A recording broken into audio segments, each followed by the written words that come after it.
ముందు మంత్రి లోకేష్ ముంబైలో పలువురు పారిశ్రామికవేత్తలను కలిశారు.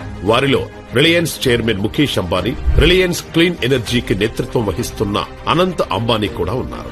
గ్రీన్ ఎనర్జీ, క్లీన్ ఎనర్జీ రంగాలకు ఏపీ ప్రభుత్వం ఇస్తున్న ప్రాధాన్యతను లోకేష్ వారికి వివరించారు. పెట్టుబడులపై అనంత్ అంబానీ మంత్రి లోకేష్ కు ఆనాడే మాటిచ్చారు. పూర్తిస్థాయి రోడ్ మ్యాప్ తో ఈ రోజు ముఖ్యమంత్రి చంద్రబాబు నాయుడు గారి సమక్షంలో అవగాహన ఒప్పందం చేసుకోనున్నారు.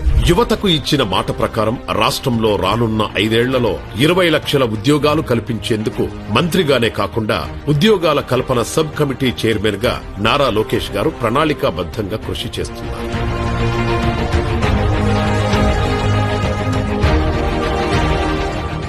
ఈ మధ్యనే స్టీల్ దిగ్గజం ఆదిత్య మిట్టల్ తో ఒకే ఒక్క జూమ్ కాల్ తో 1.4 లక్షల కోట్ల పెట్టుబడిని ఖరారు చేశారు. ఫలితంగా అనకాపల్లి జిల్లాలో ఇంటిగ్రేటెడ్ స్టీల్ ప్లాంట్ రాబోతోంది. ఇప్పటికే ఏపీలో సౌర పవన విద్యుత్ రంగంలో 40,000 కోట్ల పెట్టుబడులు పెట్టేందుకు టాటా పవర్ ముందుకొచ్చింది. లోకేష్ కృషితోనే విశాఖకు 10,000 ఉద్యోగాలిచ్చే టీసీఎస్ వస్తోంది. మరోవైపు 15,000 ఉద్యోగాలను ఇస్తూ తమ సంస్థను ఏపీలో విస్తరించేందుకు హెచ్సీఎల్ ప్రతిపాదించింది. ఏపీలో ఫాక్స్కాన్ మెగాసిటీ ఏర్పాటుకు ఆ సంస్థ ప్రతిపాదించింది. సుజలాన్, బ్రూక్ ఫీల్డ్ సంస్థలు కూడా లోకేష్ చొరవతో పెట్టుబడులతో ముందుకొస్తున్నాయి. ఇటీవల తన వారం రోజుల పర్యటనలో Microsoft, Tesla, Amazon, Nvidia, Apple, Google cloud, Perot group, రెవేషర్, Salesforce, FalconX, Equinix, Zscaler తదితర 100కు పైగా కంపెనీల ప్రతినిధులతో భేటీ అయిన లోకేష్ అంతర్జాతీయ పెట్టుబడిదారుల్లో ఏపీ పట్ల సానుకూలతను పెంచడంలో సక్సెస్ అయ్యారు.